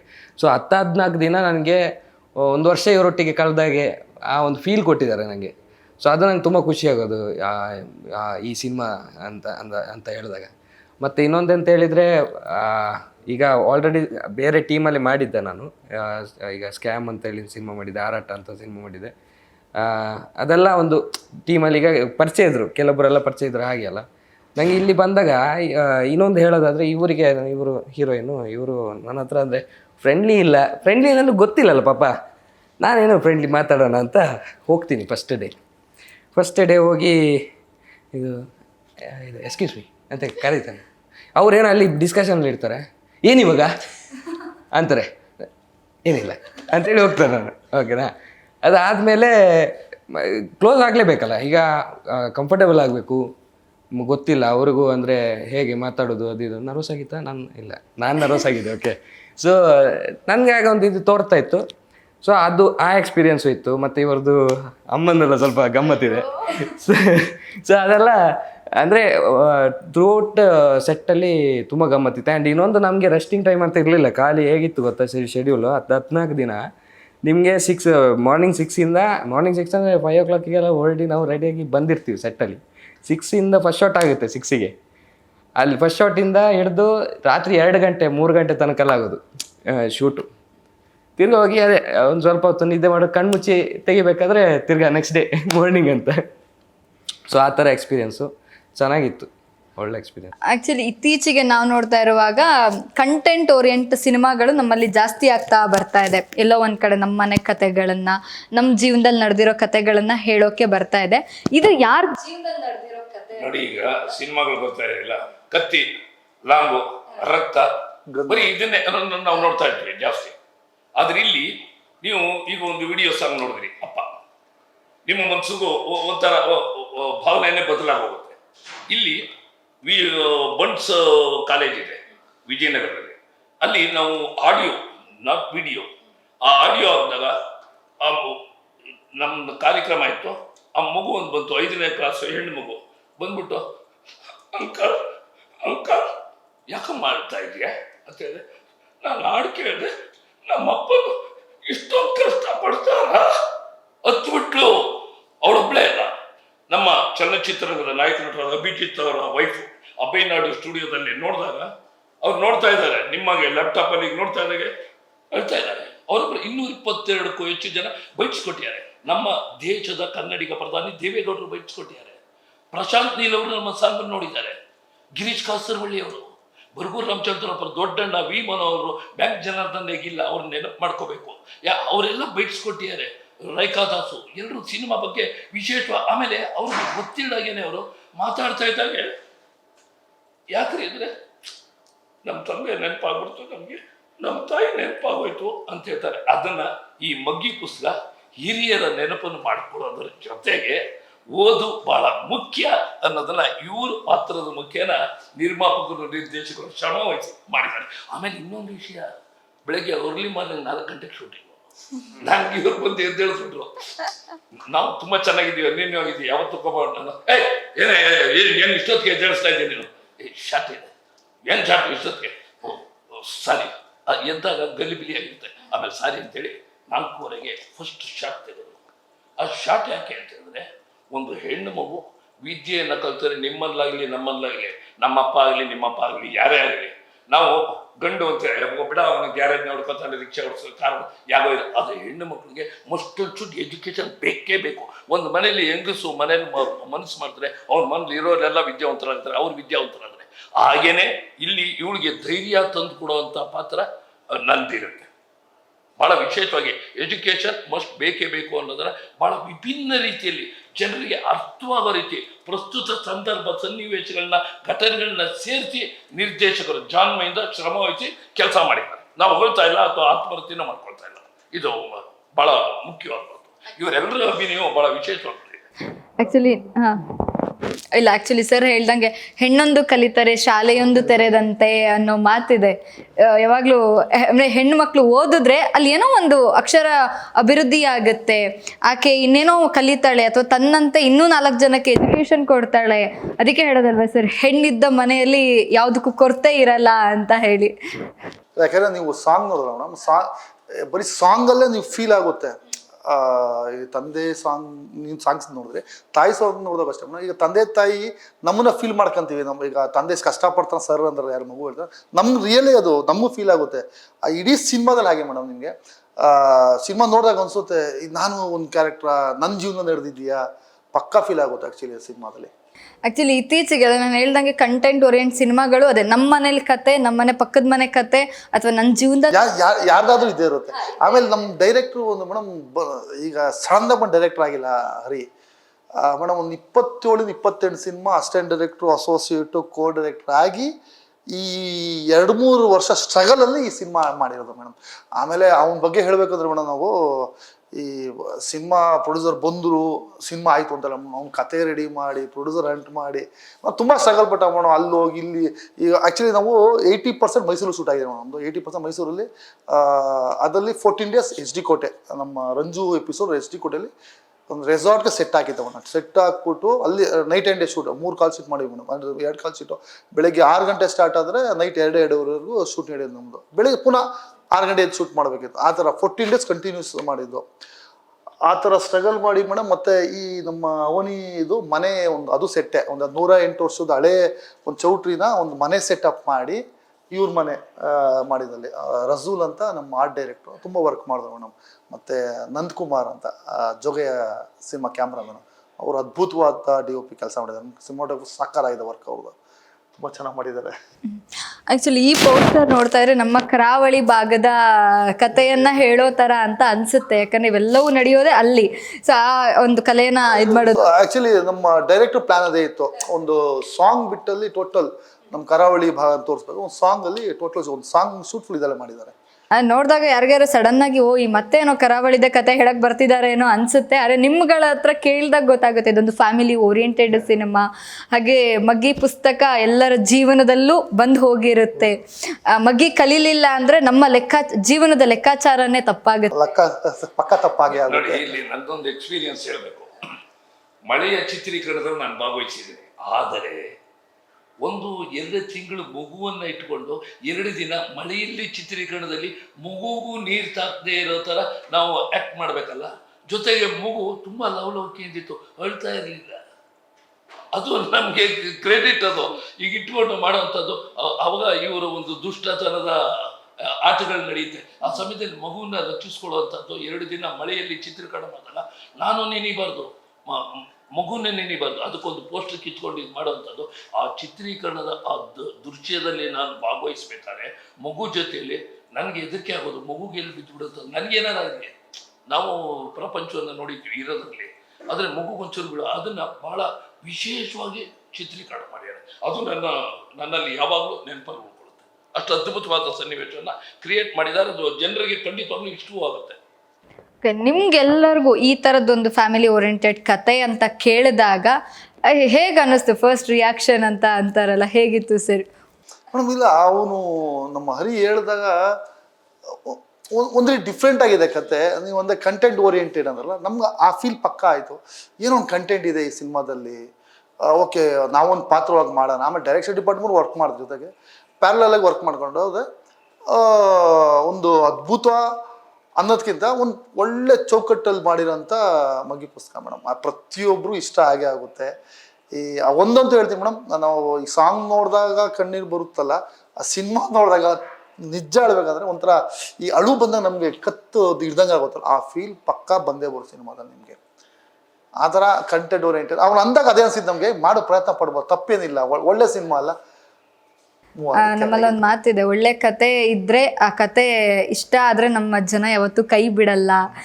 ಕತೆ ಹೇಳಬೇಕು. ಯಾಕಂದ್ರೆ ಇತ್ತೀಚೆಗೆ ಎಲ್ರಿಗೂ ಈ ಮಾಸ್ ಸಿನಿಮಾ ಅನ್ನೋದು ಅಷ್ಟೊಂದು ಇಷ್ಟಪಡ್ತಾ ಇಲ್ಲ. ಎಲ್ರಿಗೂ ಕತೆ ಹೇಳೋದೇ ಈ ಥರ ಫ್ಯಾಮಿಲಿ ಡ್ರಾಮಾಗಳೇ ಇಷ್ಟ ಆಗ್ತಾ ಇದೆ.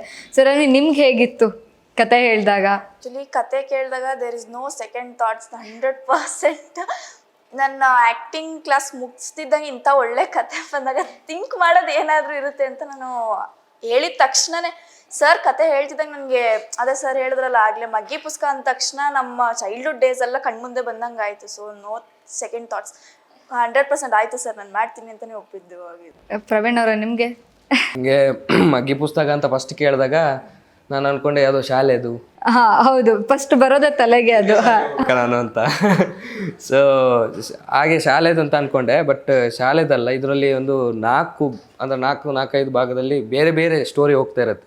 ಅದು ಲಾಸ್ಟಿಗೆ ಒಂದು ಕಡೆ ಬಂದು ನಿಲ್ಲುತ್ತೆ, ಒಂದು ಟಚ್ ಇರುತ್ತೆ ಎಲ್ಲದಕ್ಕೂ.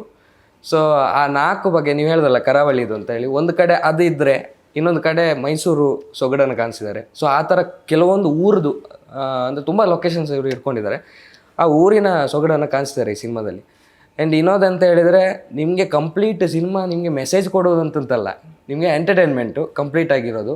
ಮೆಸೇಜ್ ಅಂತ ಹೇಳೋದು ಪ್ರತಿ ಆ ಒಂದು ತಕ್ಕವಾಗಿ ಬರುತ್ತೆ ಅಂತ.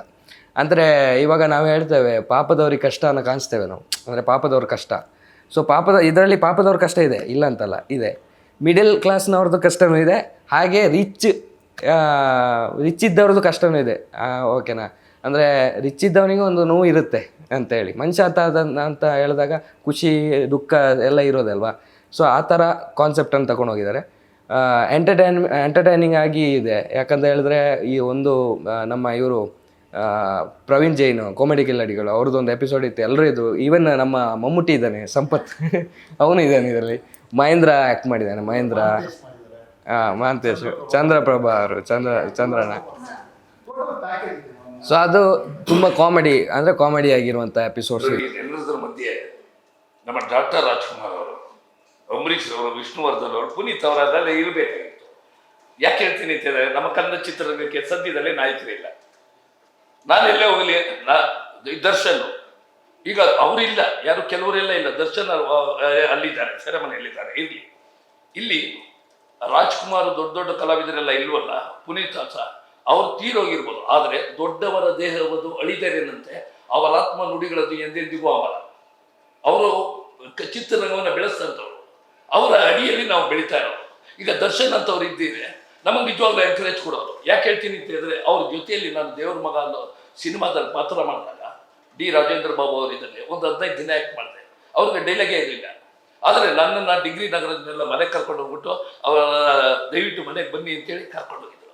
ಅವರು ಹೊರಗಡೆ ಇದ್ದಿದ್ದೆ ನಿಜವಾಗ್ಲೂ ಹೇಳ್ತೀನಿ, ನಾನು ಕಂಡಿದ್ದೆ, ಕೇಳಿದ್ದೆ. ಸರ್ ಏನು ರಮಾನಂದ್ ಬಂದಿದ್ದು ಅಂದರು. ಗುರುಗಳೇ ಅನ್ನೋರು, ಮಾಸ್ಟ್ರು ಅನ್ನೋರು. ಏನು ಬಂದಿದ್ದು ಅಂದರು. ಅಲ್ಲ, ನಿಮ್ಮನ್ನು ಮಾತಾಡಿಸ್ಬೇಕಾಯ್ತು, ಒಂದು 4 ಗಂಟೆ ಪ್ರೈವೇಟಾಗಿ ಮೈಸೂರಿಗೆ ಬಂದ್ಬಿಡಿ ನೀವು ಅಂದರು. ನನ್ನ ಆತ್ಮೀಯ ಬಿ ಸುರೇಶ ಇದ್ದಾನೆ, ನಾಟಕದವರು, ಸಿನಿಮಾ ನಿರ್ಮಾಪಕ. ಮೈಸೂರಿಗೆ ಬಂದ್ಬಿಡಿ ಅಂತ ದರ್ಶನ್ ಹೇಳಿದ್ರು. ನಾವು ಹೋಗ್ಲಿಲ್ಲ. ಆ ಸಮಯದಲ್ಲಿ ಮಧ್ಯದಲ್ಲಿ ಇದೆಯೋ ಅವ್ರು ಇದ್ದಿದ್ದಾರೆ, ಖಂಡಿತವಾಗ್ಲೂ ನಮ್ಮ ಸಿನಿಮಾಕ್ಕೆ ಪ್ರಮೋಷನ್ ಮಾಡೋರು. ಯಾಕೆ ಇದು ನಾನು ಹೋಗ್ತಾ ಇರೋದಲ್ಲ, ಸಿನಿಮಾ ಈಗ ದೃಶ್ಯಗಳು ನೋಡಿ ಎಲ್ಲ ದೊಡ್ಡಗೌಡರು ನೋಡಿದ್ರು.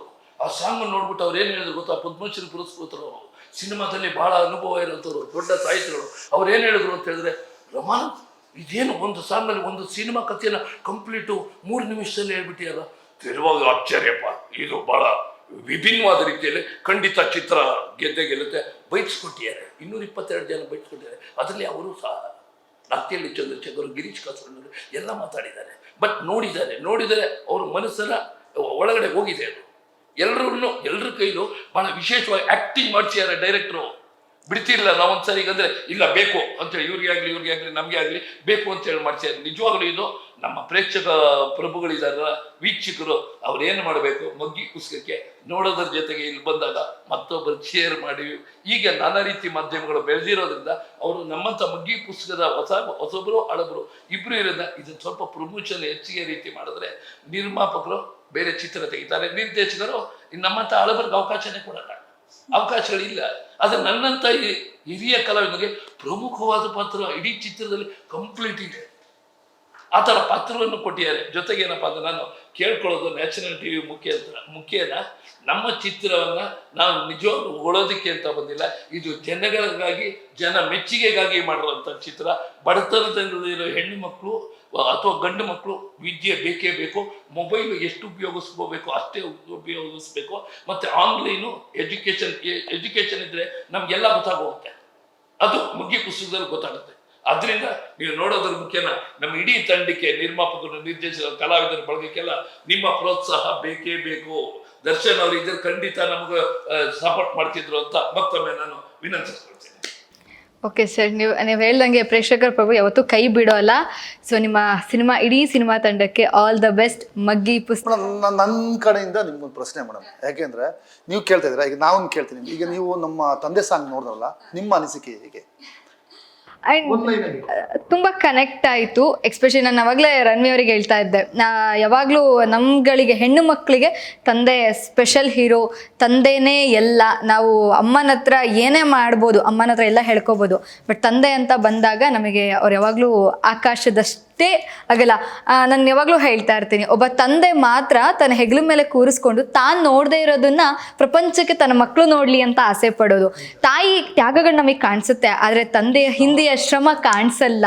ಬಟ್ ನಾವು ಹೆಣ್ಮಕ್ಳು ಹೆಂಗೆ ಅಂದರೆ ತಂದೆ ವಿಷಯದಲ್ಲಿ ತುಂಬ ಹೊಟ್ಟೆ ಕಿಚ್ಚು ನಾವು, ಆಬ್ವಿಯಸ್ಲಿ ಅಲ್ವಾ ರನ್ವಿ? ಹೆಣ್ಮಕ್ಳು ಹೆಂಗೆ ಅಂದರೆ ನಮಗೆ ಅಪ್ಪ ಬೇರೆಯವ್ರ ಹತ್ರ ನೀವು ಮನೇಲೂ ನೋಡಿರ್ಬೋದು, ನಮ್ಗಳಿಗೆ ಅಪ್ಪ ಬೇರೆಯವ್ರನ್ನ ಹೊಗಳಿದ್ರಾಗಲ್ಲ, ಅಪ್ಪ ಬೇರೆಯವ್ರನ್ನ ಮುದ್ದು ಮಾಡಿದ್ರೆ ಆಗಲ್ಲ. ಯಾಕೆಂದರೆ ನನ್ನಪ್ಪ ನನಗಷ್ಟೇ ಅನ್ನೋದಿರುತ್ತೆ. ಸೊ ಸಾಂಗ್ ಬಗ್ಗೆ ಹೇಳೋದಾದ್ರೆ ಇಟ್ಸ್ ತುಂಬ beautiful emotional song sir. Connect ಆಯ್ತಲ್ಲ ನಂಗೆ. ನೀವು ಯಾವಾಗ ಸಾಂಗ್ ನೋಡ್ತಾನೆ ನಿಮ್ಮ ಐ ಡ್ರಾಪ್ ಬಿತ್ತಲ್ಲ, ಅವಾಗ ನಂಗೆ ಅನ್ಸುತ್ತೆ ತುಂಬ ಕನೆಕ್ಟ್ ಆಗಿದೆ ಶ್ರೀಶಾ ಅವ್ರಿಗೆ ಅಂತ. Of course sir. ಯಾಕೆ ಅಂತ ಅಂದರೆ ಆ ನೋವು ಏನಿದೆ ಅದನ್ನು ಫೀಲ್ ಮಾಡಿದವ್ರಿಗೆ, ನಿಜ ಜೀವನದಲ್ಲಿ ಅನುಭವಿಸಿದವ್ರಿಗೆ ಮಾತ್ರ ಗೊತ್ತಿರುತ್ತೆ. ಯಾಕಂದರೆ ಒಬ್ಬ ಪಿಲ್ಲರ್ ಆದವನು ಇಲ್ಲ ಅಂದಾಗ ಆ ನೆಕ್ಸ್ಟ್ ಸೆಕೆಂಡ್ ಇರುತ್ತಲ್ಲ ಸರ್, ಒಬ್ಬ ಹೆಣ್ಣು ಮಗಳಾಗಿ. ಯಾಕಂದರೆ ಅವಳನ್ನ ನೋಡೋ ದೃಷ್ಟಿನೇ ಬೇರೆ ಆಗುತ್ತೆ. ಒಬ್ಬ ತಂದೆ ಇಲ್ದಿರೋ ಮಗಳನ್ನ ನೋಡೋ ದೃಷ್ಟಿ, ಸಮಾಜ ಬೇರೆ ಆಗುತ್ತೆ. ಬಿಡು ಗುರುಗಳಿಗೆ ಹೇಳೋರು ಕೇಳೋರು ಯಾರೂ ಇಲ್ಲ, ಇವರಪ್ಪನೇ ಇಲ್ಲ, ಇನ್ನು ಹೇಳೋರು ಕೇಳೋರು ಯಾರು ಅನ್ನೋವಂಥದ್ದು ಇರುತ್ತೆ. ಬಟ್ ಅದಕ್ಕೆ ಅದು ತುಂಬ ಕನೆಕ್ಟ್ ಆಯಿತು. ಯಾಕಂದರೆ ತಂದೆ ಇಲ್ದಿರೋ ಹೆಣ್ಮಗಳು ಸಮಾಜದಲ್ಲಿ ಬದುಕನ್ನು ಕಟ್ಕೊಳ್ಳೋದು ತುಂಬ ಕಷ್ಟ. ಅದು ಮೇ ಬಿ ನನ್ನ ಆಡಿಯನ್ಸ್ಗೂ ಕನೆಕ್ಟ್ ಆಗುತ್ತೆ. ಅಲ್ಲ, ನಿಮ್ಗೆ ಸಾಂಗ್ ಕನೆಕ್ಟ್ ಆಯ್ತಲ್ಲ, ನಿಜ ಹೇಳ್ಬೇಕಂದ್ರೆ ನಮ್ಮ ಮೂವಿನೂ ಹಾಗೆ ಕನೆಕ್ಟ್ ಆಗೇ ಆಗುತ್ತೆ. ನಮ್ಮ ಆಡಿಯನ್ಸ್ಗೆ, ನ್ಯಾಷನಲ್ TV ಆಡಿಯನ್ಸು, ಎಲ್ಲ ಪ್ರೇಕ್ಷಕರಿಗೂ ನಮ್ಮ ಈ ಸಿನಿಮಾ ನೋಡಿದಾಗ ಕನೆಕ್ಟ್ ಅಂತೂ 100% ಆಗೇ ಆಗುತ್ತೆ. ಒಂದು ಸಾಂಗಲ್ಲಿ ಕನೆಕ್ಟ್ ಆಯಿತು ಅಂದಾಗ ನಮ್ಮ ಆ್ಯಕ್ಚುಲಿ ಸಿನಿಮಾ ಫುಲ್ ಹಾಗೇ ಇದೆ, ಅಂದರೆ ಟೋಟಲ್ ಸೆಂಟಿಮೆಂಟ್ ಅಂತ ಇಲ್ಲ. ಹೆಂಗೆ ಅಂದರೆ ಈಗ ಈ ನಮ್ಮ ರಾನ್ವಿ ಫ್ಯಾಮಿಲಿ ಒಂದು ಪ್ಯಾರಲಾಗಿ ಹೋಗ್ತಾ ಇದ್ದಾರೆ, ನಮ್ಮ ರಂಜುದು ಸೆಕೆಂಡ್ ಹಾಫಲ್ಲಿ ಬರುತ್ತೆ. ಆಮೇಲೆ ಬ್ಯಾಂಗ್ಳೂರು ಪ್ರೆಸೆಂಟ್ ಸ್ಟೂಡೆಂಟ್ಸಿಗೆ ಈ ಮೊಬೈಲಿಂದ ಹಾಳಾಗಿರ್ತಾರಲ್ಲ ಅವ್ರು ಬರೋದು, ಅದು ಪ್ಯಾರಲಲ್ಲ ಕ್ಯಾರಿ ಆಗ್ತಾ ಇರುತ್ತೆ, ನಿಮಗೆ ಪಕ್ಕ ಕನೆಕ್ಟ್ ಆಗೇ ಆಗುತ್ತೆ ನನ್ನ ಖಂಡಿತ ಸರ್. ಯಾಕಂದ್ರೆ ಇಷ್ಟು ಸಾಂಗ್ ಎಷ್ಟು ಎಮೋಷನಲ್ ಆಗಿ Vijay Prakash sir, VP sir ಹಾಡು ಹೇಳಿರೋದು, ಅದು ಆ ಲೈನ್ಸ್ಗಳು. ಆಕ್ಚುಲಿ ನಮ್ಮ ಸಿನಿಮಾದಲ್ಲಿ 18 ಸಿಂಗರ್ಸ್ ಮಾಡಿರೋದು, 18 ಸಿಂಗರ್ಸ್ ಆಡಿರೋದು. ಕೀರವಾಣಿ ಸರ್ ಆಡಿದ್ದಾರೆ, VP sir, Rajesh Krishna sir, ತುಂಬ ಜನ ಆಡಿದ್ದಾರೆ ಸಾಂಗ್ಸು. ಸೈಂಧವಿ ಮೇಡಮ್, ವೈಕಂ ವಿಜಯಲಕ್ಷ್ಮಿ ಅಂತ ಈ ಬ್ಲೈಂಡ್ ಇದಾರಲ್ಲ, ಅದ್ಭುತವಾದ ತಾಯಿ ಸಾಂಗ್ ಅವ್ರು ಆಡಿರೋದು. ತಾಯಿ ಸಾಂಗು ನೀವು ನೋಡಿ, ತುಂಬ ಇಷ್ಟ ಆಗುತ್ತೆ ನಿಮಗೆ. ಹಾಗೆ ನಮ್ಮ ಡೈರೆಕ್ಟರ್ ಬಗ್ಗೆ ಹೇಳಬೇಕಂದ್ರೆ ಮೇಡಮ್, ಈಗ ಸರ್ ಅಂದ್ರಲ್ಲ, ಹಿರಿಯ ಕಲಾವಿದರಿಗೆ ಚಾನ್ಸು ಕೊಡಲ್ಲ. ಆ್ಯಕ್ಚುಲಿ ನಮ್ಮ ಹರಿ, ನಮ್ಮ ರಮಾನಂದ್ ಸರ್ ಮತ್ತು ಇನ್ನೆರಡು ಕ್ಯಾರೆಕ್ಟರ್ ಇವು ತಂದೆ ಕ್ಯಾರೆಕ್ಟರ್ ಪ್ಲ್ಯಾನ್ ಮಾಡಿದಾಗ ಈ ಹರಿಗೆ ಅವರೇ ಫಿಕ್ಸ್ ಆಗ್ಬಿಟ್ಟಿರು, ನಾವು ಬೇರೆ ಥಾಟ್ಸೇ ಇರಲಿಲ್ಲ. ಪ್ರೊಡ್ಯೂಸರ್ ಸಿಗಕ್ಕಿಂತ ಮುಂಚೆ, ಈ ಯತಿರಾಜ್ ಸರ್ ಸಿಗೋ ಮುಂಚೆ ಬೇರೆ ಕಡೆ ನಾವು ಮಾಮೂಲಿ ಹುಡ್ಕಾಟ ಮಾಡ್ತಾ ಇರ್ತೀವಲ್ಲ, ಅವಾಗ ಒಂದು ಪ್ರೊಡ್ಯೂಸರ್ ಸಿಕ್ಕಿದ್ರು ಪಾಪ. ಸಿಕ್ಬಿಟ್ಟು ಅವರು ನಾವು ಹರಿ ಹೇಳಿದ ಬಡ್ಜೆಟ್ ಕೊಡೋಕೆ ಹಿಡಿದ್ರು. ಬಟ್ ಅವ್ರದ್ದೊಂದು ಷರತ್ತಿತ್ತು, ಆ 3 ಕ್ಯಾರೆಕ್ಟರ್ ಚೇಂಜ್ ಮಾಡೋಣ. ಚೇಂಜ್ ಮಾಡಿ ನಾನು ನೀವು ಎಷ್ಟಲ್ಲಿ ಒಂದಲ್ಲ ಎರಡಲ್ಲ ಹಾಕ್ತೀವಿ ಅಂದರು. ಪಾಪ ನಮ್ಮ ಹರಿ ಏನು ಅಂದರೆ, ಈ ಒಂದು ಮಾತು ಕೊಟ್ಟಿದ್ದೀವಲ್ಲ, ಮಾತು ಕೊಟ್ಟ ಕಾರಣಕ್ಕೆ ಮೇಡಮ್ ಅವ್ರು ಒಂದೇ ಮಾತು ಹೇಳಿದ್ದು, ಸರ್ ಇಲ್ಲ ನಾನು ಮಾತು ಕೊಟ್ಬಿಟ್ಟಿದ್ದೀನಿ ಮೂವರಿಗೆ, ನೆಕ್ಸ್ಟ್ ಮಾಡೋಣ ಸಿನಿಮಾ ಸರ್ ಅಂತ. ಪಾಪ ರಿಜೆಕ್ಟ್ ಮಾಡ್ಕೊಂಬಂದ. ಈ ಡೈರೆಕ್ಟ್ ರಿಜೆಕ್ಟ್ ಮಾಡಿಲ್ಲ ಪಾಪ, ಅಥವಾ ಡೈರೆಕ್ಟ್ರನ್ನ ರಿಜೆಕ್ಟ್ ಮಾಡಿಲ್ಲ, ಡೈರೆಕ್ಟ್ರೇ ಅವ್ರನ್ನ ರಿಜೆಕ್ಟ್ ಮಾಡ್ಬಿಟ್ಟು, ಅಂದರೆ ರಿಜೆಕ್ಟ್ ಅಂದರೆ ಬೇಡ ಸರ್ ನೀವು ಮಾಡಿ ನೆಕ್ಸ್ಟ್ ಮಾಡೋಣ ಅಂದ್ಬಿಟ್ಟು ಬೇರೆ ಪ್ರೊಸೆಸ್ ಹಂಟ್ ಮಾಡಿ, ಈ ಇಷ್ಟಪಟ್ಟು ಕಷ್ಟಪಟ್ಟು ಮಾಡಿದ ಸಿನಿಮಾ ಮಗ್ಗಿ ಪುಸ್ತಕ. ಮೇಡಮ್ ಯಾರೇ ನಮ್ಮ ಸಿನಿಮಾ ಮ್ಯಾಕ್ ಮಾಡಿದಾರಲ್ಲ, ನಾನು ಕೂಡ ಹರಿಗೆ ಕೃತಜ್ಞತೆ ಅಂತಲ್ಲ, ಈಗ ಒಂದು ಪಾತ್ರ ಕೊಟ್ಬಿಟ್ಟು ಮೇಡಮ್ ಯಾರೂ ಬಿಡ್ದಿರ ಒಂದು ಮಾತು ಕೊಟ್ಟಿದ್ದೀನಿ, ರಮಾನಸ ಮಾತು ಕೊಟ್ಟಿದ್ದೀನಿ, ಇಲ್ಲ ಬೇಕೇ ಬೇಕು, ಬೇಡ ಮಾಡ್ತಾರ ಮಾಡಲಿ, ಅವ್ರು ಮಾಡ್ತಾರ ಮಾಡಲಿ, ತಂದೆ ಕ್ಯಾರೆಕ್ಟರ್ ಮಾಡ್ತಾರ ಮಾಡಲಿ, ಯಾರು ಚೇಂಜ್ ಮಾಡಿಲ್ಲ ಮೇಡಮ್. ಅವ್ನು ಫಿಕ್ಸ್ ಆದ, ಅವ್ರ ಕೇಳ ತಗ್ಸ್ತಾ, ಅವ್ರ ಆ್ಯಕ್ಟಿಂಗ್ ಬರಲಿಲ್ವಾ ಪುನಃ ಅವನೇ ತಗ್ಸ್ತಾ. ಅವ್ರು ಬೈಕೊಂಡ್ರು, ಅವ್ನಿಗೆ ಬೈತಾನೆ, ತಲೆನೇ ಕೆಡ್ಸ್ಕೊಂಡು. ಈಗ ಇವ್ನು ಇದ್ದಿದ್ದು ಏನು ಒಂದೇ ಹರಿದು ಸಿನಿಮಾ, ನೀನು ಇಲ್ಲಿ ಬೈತೀಯ ಬೈ, ನಂಗೆ ಬೈ, ನಂಗೆ ಲಾಸ್ಟ್ ಎಂಡಲ್ಲಿ ಏನು ಕಾಣೋದು ಅಷ್ಟೇ ಬೇಕಿರೋದು ಅವ್ನಿಗೆ, ನೀನು ಬೈಕ್ ಅಂತೀಯ ಬೈಕೋ ಅಂದ್ಬಿಟ್ಟು ಮಾಡಿರೋದು. ಕಷ್ಟಪಟ್ಟು ಮಾಡಿದ್ರು, ಇಲ್ಲ ಅಂತಲ್ಲ, ಕಷ್ಟಪಟ್ಟು ಮಾಡಿದ ಸಿನಿಮಾ ಇದು. ನೋಡಿ, ಇಲ್ಲಿ ಈ ಸಿನಿಮಾ ನಡೀತಾ ಇದ್ದಾಗ ನಾನು 3-4 ಸಿನಿಮಾ ಕಥಾನಾಯಕನ ಪಾತ್ರ ಮಾಡ್ಬಿಟ್ಟೆ, 1-2 ಸೆನ್ಸರು ಆಗೋಯ್ತು. ಆಮೇಲೆ ಈ ಚಿತ್ರದ ವೈಶಿಷ್ಟ್ಯತೆ ಏನು ಅಂತ ಹೇಳಿದ್ರೆ, ವಿಭಿನ್ನ ಯಾಕಾಗುತ್ತೆ, 80 ಜಾತ್ರೆಗಳಲ್ಲಿ ನಾವು ಪ್ರಮೋಷನ್ ಮಾಡಿದ್ವಿ. ನಾವಲ್ಲ, ನಮ್ಮ ಸಿನಿಮಾದ ನಿರ್ದೇಶಕರು ಇನ್ಕ್ಲೂಡಿಂಗ್ ಡೈರೆಕ್ಟ್ರು ವಾಕರ್ ಹಾಕೊಂಡು ಈ ಧರ್ಮಸ್ಥಳ, ಉಡುಪಿ, ಗುಲ್ಬರ್ಗ, ದಾವಣಗೆರೆ, ನಂಜನಗೂಡು, ಹೆಗ್ಗಡದೇವನಕೋಟೆ, ಮಲೆ ಮಹದೇಶ್ ಎಲ್ಲ ಪ್ರಚಾರ ಮಾಡಿದ್ವಿ. ಮೇಡಮ್ ಹೇಗಂದ್ರೆ, ಈಗ ಜಾತ್ರೆ ಇರುತ್ತಲ್ಲ, 2 years ಜಾತ್ರೆ ಇರುತ್ತಲ್ಲ ಮೇಡಮ್, ಎಲ್ಲೆಲ್ಲಿ ಜಾತ್ರೆ ಇರುತ್ತೋ ಪಾಪ ನಿಜ ಹೇಳಿದೆ, ಡೈರೆಕ್ಷನ್ ಡಿಪಾರ್ಟ್ಮೆಂಟ್ ಆಗಲಿ, ವಿನಯ್ ಅಂತ, ಪವನ್ ಅಂತ, ಯತೀಶ ಅಂತ, ರವಿ ಲಿಂಗ್ಸೂರ್ ಅಂತ, ಇನ್ಕ್ಲೂಡಿಂಗ್ ನಮ್ಮ ಡೈರೆಕ್ಟ್ರು ಹರಿ ಮತ್ತು ಪ್ರೇಮ್ ಅಂತ ಎಡಿಟರು, ಎಲ್ಲ ಮೇಡಮ್ ಈ ಯಾವ್ಯಾವ ಜಾತ್ರೆ ಹೋಗ್ತಾರಲ್ಲ, ಈಗ ಜಾತ್ರೆ ನಾಳೆ ಇರುತ್ತಲ್ಲ, ನೈಟ್ ಟ್ರಾವೆಲ್ ಮಾಡ್ತಾರೆ, ಎಲ್ಲ ಕಡೆ ಪೋಸ್ಟ್ ಅನ್ಸ್ಕೊಂಡು ಹೋಗೋರು ಮೇಡಮ್. ಮತ್ತು ಮ್ಯೂಸಿಕ್ ಯಶಸ್ಸು ಎಷ್ಟು ಜಾತ್ರೆ ಮೇಡಮ್, 80 ಜಾತ್ರೆ ಎಲ್ಲೆಲ್ಲಿ ಹೋಗಿದ್ದಾರೋ. ಇವರು ಕಾಸರಗೋಡಲ್ಲಿ ಮೇಡಮ್, ಇವ್ರು ಕಾಸರಗೋಡಲ್ಲಿ ಮತ್ತು ಮಂಗಳೂರು ಸೈಡಲ್ಲ, ಇವರು ಸ್ನೇಹಿತ ಒಬ್ಬ ಸಂಕೇತ ಅಂತಿದ್ದಾನೆ, ತೀರಾ ಆತ್ಮೀಯ, ನಮ್ಮ ತಮ್ಮ ಅಂತ ಹೇಳ್ದ. ಆಮೇಲೆ ನಮ್ಗೆ ಬೇಜಾರು ಮಾಡ್ಕೊಂಡಿದ್ದ, ಆಮೇಲೆ ಗೊತ್ತಾಯ್ತು ತಮ್ಮ ಅಂತ. ಇಲ್ಲ ತಮಾಷೆ ಮಾಡಿದ್ರು. ಇವರು ಅಷ್ಟೇ, ಆ ಮಂಗಳೂರು ಸೈಡ್ ಕರಾವಳಿ ಭಾಗ ಎಲ್ಲ ಅವ್ರು ಪೋಸ್ಟ್ ಅನ್ಸವ್ರೆ. ಟೋಟಲ್ ಎಷ್ಟು ಅಂದರೆ ಇಡೀ ಟೀಮೇ ಕಷ್ಟಪಟ್ಟಿದ್ರು ಮೇಡಮ್. ಈಗ ಪೋಸ್ಟ್ ಅನಿಸ್ಬೇಕು ಅಂದ್ರೆ ಈಗ ಡೈರೆಕ್ಟ್ರು ಹಂಗಲ್ಲ, ಅವನೇ ಕಾರ್ ಓಡಿಸ್ಕೊಂಡು ಹೋಗೋನು, ಹುಬ್ಳಿಗಾಗಲಿ, ಧಾರವಾಡ ಆಗಲಿ, ಚಿಕ್ಕಮಂಗ್ಳೂರು ಆಗಲಿ, ಪ್ರತಿಯೊಬ್ಬರು ಅವರೇ ಪೋಸ್ಟ್ ಅನ್ಸ್ಕೊಂಡು ಮಾಡಿದ್ರು. ಒಂದು ಎಷ್ಟು 7 ದಿನ ಏನೋ ಉತ್ತರ ಕರ್ನಾಟಕ ಹೋಗಿದ್ದು ನಾವೆಲ್ಲ, ಎಲ್ಲಮ್ಮನ ಜಾತ್ರೆ ಅದು ಇಲ್ಲೆಲ್ಲ ಬಾದಾಮಿ. ಸೊ ನಾವೆಲ್ಲ ಎಷ್ಟು ಎಂಜಾಯ್ಮೆಂಟ್ ಅಂದರೆ, ಪ್ರಮೋಷನ್ ಮಾಡ್ತಾ ಇದ್ದೀವಿ, ಜೊತೆಗೆ ನಮ್ಮದು ಒಂದು ಏನಾದರೂ ಗಮ್ಮತ್ತೆಲ್ಲ ಮಾಡ್ಕೊಂಡು ಅಲ್ಲಿ ಓಡಾಡ್ಕೊಂಡು ಜಾತ್ರೆಗೆ. ಸಣ್ಣ ಮಕ್ಕಳಿಗೆ ಕರ್ಕೊಂಡು ಹೋಗ್ತಾರೆ, ತಂದೆ ಇದ್ದರೆ ಸಣ್ಣ ಒಂದು 4-5 ಮಕ್ಕಳು ಅಂತ ಇಟ್ಕೊಳ್ಳಿ, ಹೆಂಗೆ ಕರ್ಕೊಂಡು ಹೋಗ್ತಾರೆ ಆ ಥರ ಡೈರೆಕ್ಟ್ರು ಪಾಪ ನಮ್ಮ ನೋಡ್ಕೊಳ್ಳಿಕ್ಕೆ. ಸೊ ಆ ಥರ ಜಾಲಿಯಾಗಿತ್ತು. ಆಮೇಲೆ ಅಲ್ಲಿ ಒಂದು ಯಾವುದು ಫಾರ್ಮ್ ಹೌಸ್ ಇತ್ತು ನಮ್ಮ ರವಿ ಅಣ್ಣಂದು. ಸೊ ಮ್ಯಾನೇಜರ್ ರವಿ ಅಣ್ಣ ಅಂತಿದ್ರು, ಅವರು ಫಾರ್ಮ್ ಹೌಸಲ್ಲಿ ಅಲ್ಲೇ ಹೊರಗೆ ನಿದ್ದೆ ಮಾಡೋದು, ಚಿಟ್ಟೆ ಇದು ಇರುತ್ತಲ್ಲ ಅಲ್ಲೇ ನಿದ್ದೆ ಮಾಡೋದು. ಸೊ ಆ ಥರ ಎಂಜಾಯ್ಮೆಂಟ್ ಆಗಿತ್ತು ಪ್ರಮೋಷನ್. ಕಷ್ಟಪಟ್ಟು ಮಾಡಿರೋ ಸಿನಿಮಾನ ನಮ್ಮ ಕನ್ನಡಿಗರ ಯಾವತ್ತೂ ಕೈ ಬಿಡಲ್ಲ. ಯಾಕಂದ್ರೆ ಹಲವಾರು ಸಿನಿಮಾಗಳನ್ನು ನಾವು ನೋಡಿದ್ದೀವಿ. ಏನೂ ಇಲ್ಲದೆ ಇರುವಂಥವ್ರು ಸಿನಿಮಾ ಮಾಡಿ ಗೆದ್ದಿರೋ ಉದಾಹರಣೆಗಳು ಸಾಕಷ್ಟು ಇದ್ದಾವೆ, ಇತ್ತೀಚೆಗಂತೂ ನಡೀತಾನೆ ಇದ್ದಾವೆ. ಸೊ ಖಂಡಿತ ನಿಮ್ಮ ಸಿನಿಮಾಗೂ all the best sir. So ಇಷ್ಟೇ ನಾನು ಕೇಳ್ಕೊಳೋದು, ಇಡೀ ಸಿನಿಮಾ ತಂಡ ತಮ್ಮ ತನು, ಮನ, ಧನ ಎಲ್ಲವನ್ನು ಹಾಕಿ ಸಿನಿಮಾವನ್ನು ನಿರ್ಮಿಸ್ತಾರೆ. ಅದನ್ನು ಗೆಲ್ಲಿಸೋ ಜವಾಬ್ದಾರಿ ನಮ್ಮೆಲ್ರದು ಹಾಗೆ ನಿಮ್ಮೆಲ್ರದು ಯಾವತ್ತೂ ಮಾತಿದೆ, ಮೇ ಬಿ ಬೇರೆ ವುಡ್ಗಳಲ್ಲೂ ಇದೆ ಮಾತೇನು ಅಂದರೆ ಕನ್ನಡಿಗರು ಒಳ್ಳೆ ಸಿನಿಮಾನ ಯಾವತ್ತೂ ಕೈ ಬಿಡಲ್ಲ, ಯಾಕಂದರೆ ಅವ್ರು ಬಂದು ಇಲ್ಲಿ ಬಂದು ಸಿನಿಮಾನ ಗೆಲ್ಲಿಸ್ಕೊಂಡು ಹೋಗ್ತಾರೆ. ಹಾಗಿದ್ದ ಮೇಲೆ ನಮ್ಮ ಸಿನಿಮಾಗಳನ್ನು ನಾವೇ ಗೆಲ್ಲಿಸ್ಬೇಕು. ನಮ್ಮ ಕನ್ನಡ ಸಿನಿಮಾ, ಕನ್ನಡ ಇಂಡಸ್ಟ್ರಿ ಬೆಳಿಬೇಕು ಅಂದರೆ ಅದಕ್ಕೆ ನಾವೇ ಕಾರಣ. ಸೊ ದಯವಿಟ್ಟು ನಿಮ್ಮ ಹತ್ತಿರದ ಸಿನಿಮಾ ಥಿಯೇಟರ್ಗಳಿಗೆ ಹೋಗಿ ಆರಾಮಾಗಿ ಮಗ್ಗಿ ಪುಸ್ತಕವನ್ನು ಸಿನಿಮಾವನ್ನು ನೋಡಿ. ಖಂಡಿತ ಇದು ನಿಮ್ಮೆಲ್ಲರ ಕಥೆಯಾಗಿರುತ್ತೆ ಅಂತ ಹೇಳ್ತಾ ಇವತ್ತಿನ ಸಂಚಿಕೆಯನ್ನು ಮುಗಿಸ್ತಾ ಇದ್ದೀನಿ. ನ್ಯಾಷನಲ್ ಟಿವಿ ನೋಡ್ತಾ ಇರಿ ಅಂತ ಹೇಳ್ತಾ ಎಲ್ರಿಗೂ ಧನ್ಯವಾದಗಳು. Thank you.